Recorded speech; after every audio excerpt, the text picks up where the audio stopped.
Hello, this is Billy Core from the Nostalgia Mall, and today I'm going to be doing a video that I've been wanting to do for a good while, because this is something that can boggle a few minds when you're first getting into vintage computing. How do you set up a standard basic MS-DOS system? Well, there are many theories on this subject, and I'm going to share with you my preferred method of setting up a basic standard MS-DOS setup. And with that, we're going to be using probably the most classic version of DOS ever made, MS-DOS version 6.22, which can be found on various abandonware sites if you are needing a copy. So, a big thing in this video I want to show later is how to properly configure your config.sys and autoexec.bat to properly have the proper conventional memory, so you can play just about any game you want. And there's really no guarantee this is going to work for you, but it works for me. So today we're going to be using PCM, which is a PC emulator for Windows, and I am emulating a 486DX2 clocked at 66 MHz with 16 megs of RAM and a 1.2 gigabyte hard drive. If you want more information on PCM, just search for it on Google. It is a really cool piece of software. I highly recommend giving it a try sometime. But anyway, let's mount our disk image for MS-DOS, and we'll go ahead and boot from it. MS-DOS 6.22 comes on 3 disks. You boot from the first disk.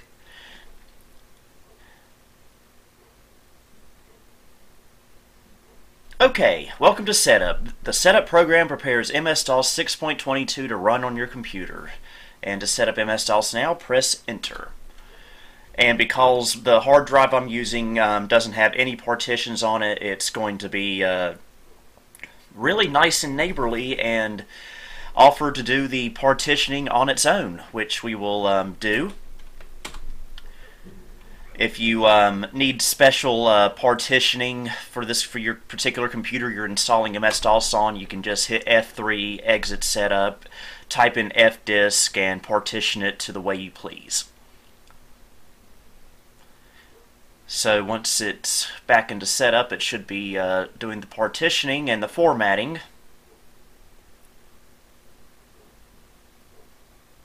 Okay, this may take a minute or so. Of course, this is using emulation, so if you're doing this on an actual computer, it may take a bit longer.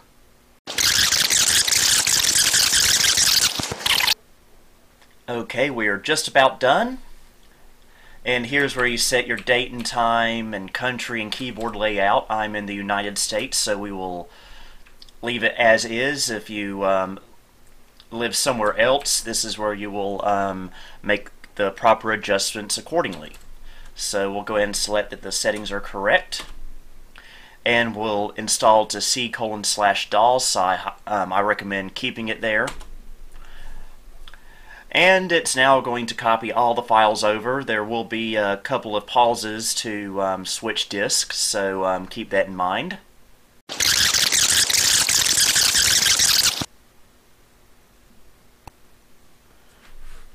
Okay, now I need to put in disk number 2. So I'll put in the virtual disk there. Of course, if this were a real computer, you would be physically changing the disk. I probably shouldn't have to say that, but that's how it goes.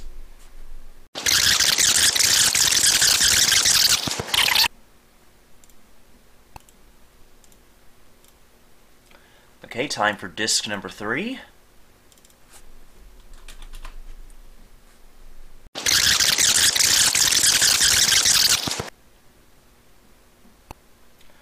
Okay, now it wants us to remove all disks, so we shall do that. And now we're ready for the final reboot by pressing Enter, and it should take us straight to a DOS prompt now on the hard drive. And there we go. Now, this next part is optional. I just like doing this to make things a bit more complete. But MS-DOS 6.22 came with a fourth floppy disk called the MS-DOS 6.22 supplemental disk. And all it really does is just include a few extra utilities and programs to make your DOS 6.22 experience a little bit nicer. So if you want to install that, just put the disk in and go to the A prompt and type in install C:/DOS. Actually, no, install setup. Type in setup C:/DOS. I sometimes forget that. And here's the setup program, and we're just going to install everything. And this is going to now ask us what kind of video card we're using. And we are using a VGA card in this computer. So we'll select F5 and tell it yes. And now it's going to copy the utilities over. And one of the utilities that is included on this supplemental disk is, we'll just tilt overwrite this, is the MS-DOS shell, which was a famous program featured on MS-DOS 5, which was omitted from MS-DOS 6. But on the supplemental disk, it is included if you do need it. And speaking of that, it's copying it over right now. And it's now done. You don't have to do this, but might as well go ahead and let it reboot. Just for a little bit of extra safety in mind.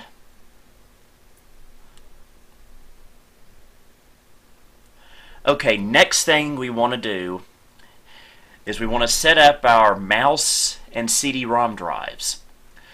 There are many ways to do this. There are many drivers you can choose from in order to do this. But I'm going to be using drivers copied off of a Packard Bell system because these seem to be the most efficient to use in an MS-DOS setup, especially the mouse driver. So I have put these drivers on their own floppy disk image, which I will be including as a link in the description on my Dropbox if you want to have a copy of these. And these include the mouse and CD-ROM drivers, as you can see when we do a dir command, mouse.com and nec_IDE.sys. That's the CD-ROM driver. And so what I recommend doing is creating a special directory on the hard drive called drivers, and you want to type md drivers and want to change that directory. And now we can just copy everything that's on the floppy disk just by typing copy // and that should copy both files over. And voila! We can go ahead and eject the disk. And now we'll go back to the root directory, and we want to type edit config.sys. We're going to be editing config.sys quite a bit in this video. So we want to go to the bottom and type device high. This will put the driver in high memory. And by the way, we're setting up the CD-ROM drive right now, and we want to type C:/DOS.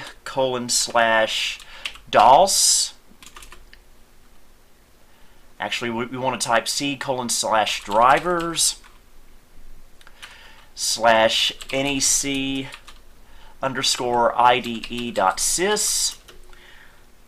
And we want to give the CD-ROM drive a name, which you will do by typing /D like you see on the screen, colon, and you can name it anything you want, but I usually go with the bog standard MSCD0001. And we'll go ahead and save that. And now we want to scoot on over to our autoexec.bat and go to the bottom, and first thing we want to do is set up our mouse driver, and we'll do LH, which will load it into upper memory, c:/drivers/mouse.com. And again, there are many types of CD-ROM drivers and mouse drivers you can choose from for your DOS setup. I find that the drivers from the Packard Bell setups, especially the mouse driver, seems to be the most efficient when it comes to conventional DOS memory. So that's why we're using those drivers today. And now we need to go back down. Don't know why it did that. And type LH again, c:/DOS this time, /mscdex.exe. This is the program for the Microsoft CD-ROM extensions. And we'll once again type the name of the CD-ROM drive we gave a while ago, which is MSCD0001. And that should be sufficient for now, but we will be coming back to AutoExecBat and ConfigSys later on in the video. But that should be enough to get us going with mouse and CD-ROM drives. So we'll go ahead and do another restart, and hopefully if I did everything correctly, which is not a guarantee, we should have a mouse driver and a CD-ROM driver functioning. There's the CD-ROM loading. Takes a minute. Okay, looks like we got everything right first shot, which is kind of surprising for myself. And so we can go into the edit, go back to edit, and we can see we now have a mouse cursor, which will make our life a bit more easy. And as for the CD-ROM, I'll just load a random CD image, an ISO, and not to install anything, but I just want to prove that it's working. And it's drive D. And there we go. It's reading from the CD-ROM just fine.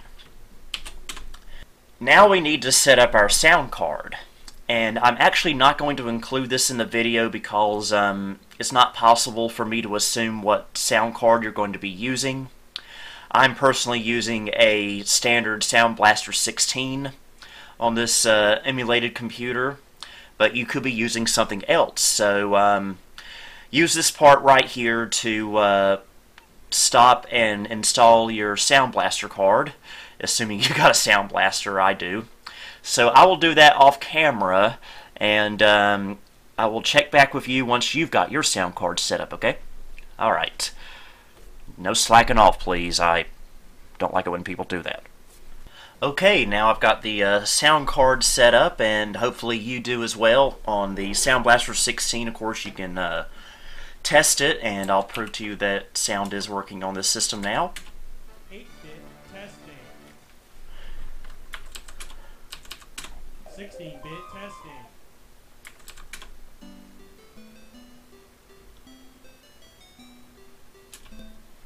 Okay, and I'll go ahead and update some files on here because it needs to do that for some reason. And of course we don't have Windows installed on here right now.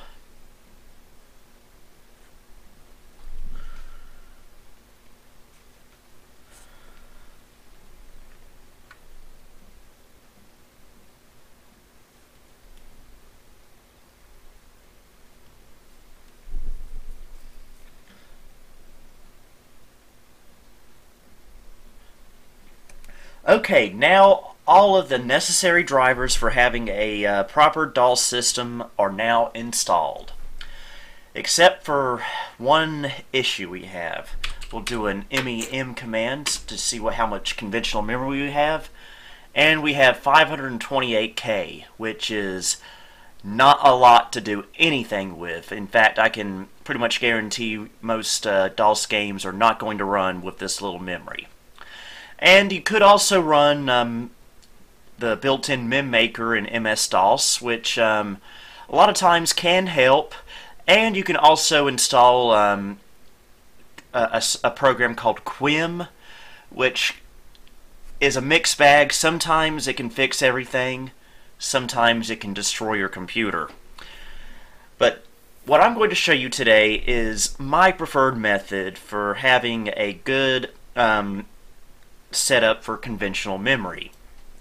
I have always noticed on Packard Bell systems, when you use a Packard Bell master CD restore from one of those, whether it be an MS-DOS and 3.1 setup or a Windows 95 setup, it seems to have always been configured with way more than enough conventional memory to run anything with, and it's always boggled my mind how Packard Bell was able to accomplish that. And I still don't exactly know how they did it. So what I did instead was I just looked in config.sys and autoexec.bat on a Packard Bell system and compared it to the config.sys on a non-Packard Bell system. And what I did was I took lines from the config.sys on a Packard Bell system that were not on the non-Packard Bell system and copied them over to there. And for the most part, I've had extremely good luck with that. I have a great amount of DOS memory to work with, and hopefully this should work for you as well. Now, be warned though that this may not work for everyone, and I can't be responsible for any broken computers you may cause by doing this. So, let me show you how to do this. We're going to go back to edit our config.sys, which will have some new lines in here from when we set up our sound card earlier off camera. And I'm going to add this to the screen right here. These are the files that we need to add to our config.sys. So, and it also helps that we do it in this particular order. And so right now, first thing we need to change is where it says DOS equals high. We need to add DOS equals high, comma, UMB, which we need. And next we will add another line right under that, device equals C :/DOS /EMM386.exe, no EMS, I equals B000-B7FF. I have no clue what a lot of this does, but I just know that it seems to help, and I'm not even sure if we even need all of these lines in config.sys or not. I'm just adding what's in the Packard Bell config.sys and assuming that something in there is going to work. And so where it says files equals 30, we want to remove the REM, which cancels it out if it's canceled out on your system. So we'll take that out, and we will add another line under that, stacks equals 0, 0. It's like eyes in a nose if you ask me. And under that, FCBS equals 1. And there's a line here that says files equals 40. We will just get rid of that. There we go. And hopefully this should fix your issue with not having enough conventional memory. And I said that we would need to work on the autoexec.bat earlier, but I don't think we do. So let's go ahead and restart and see if we've given ourselves any more conventional memory. Okay, fingers crossed, everyone. There we go, 620K free. That is more than enough to get your DOS games going comfortably. So we can go ahead and test this out by trying out a DOS game. So we'll go into here. This is Legend of Corindia, Book 3, Malcolm's Revenge. So we'll go ahead and set it up.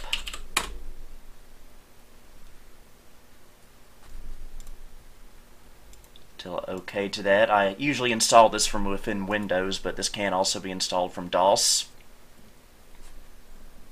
OK, installation successful. And it's going to allow us to automatically detect the sound card drivers.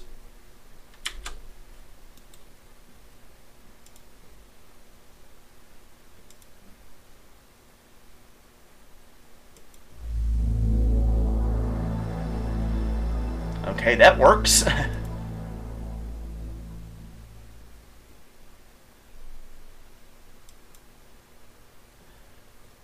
And the information is correct. And it's going to benchmark the video system. But so far, so good. Looks like we have a successful DOS install, but let's just make sure our game is going to work properly, which I don't see why it wouldn't.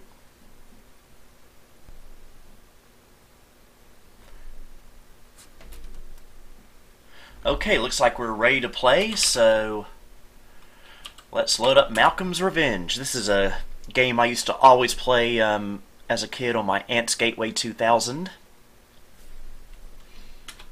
Just a good old-fashioned point-and-click adventure.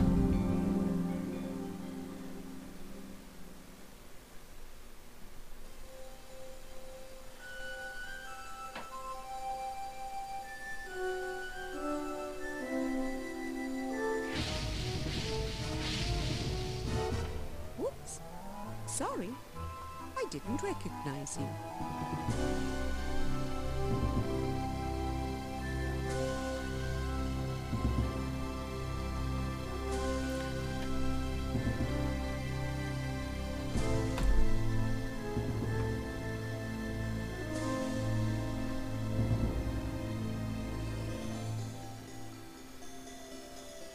Malcolm was a normal baby. He faced the same temptations as every child. And like any other child, his conscience served to guide his actions. Don't pull that kitty's tail. You'll get punished. Pull it. It'll be fun.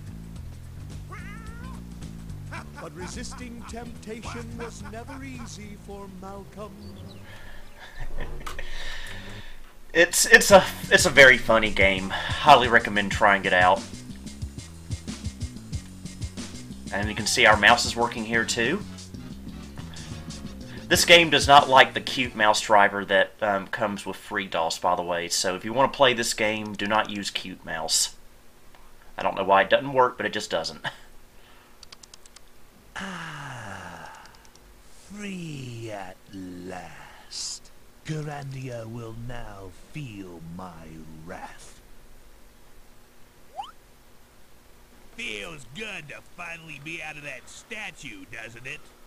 Remember me? I'm Gunther, your bad conscience. Now that you're free, I say we go kick some butt. Like maybe Calic and his nitwit grandson Brandon. So, everything seems to be working great. I might do a let's play of this game at some point. It's a really good game. I highly recommend giving it a try if you can come across it. So, that's how you set up a MS-DOS system my personal way. And I cannot guarantee it'll work for you, but I have a feeling it'll probably work for most people. So, I hope you enjoyed this video. I hope you found it informative. Until next time, this is Billy Core, signing off. Thank you for visiting the Nostalgia Mall. If you liked what you saw, please like, subscribe, and follow me on Facebook, Twitter, and Instagram. You can also support me on Patreon if you would like. The link to all of these are down below. Until next time, this is Billy Core, signing off.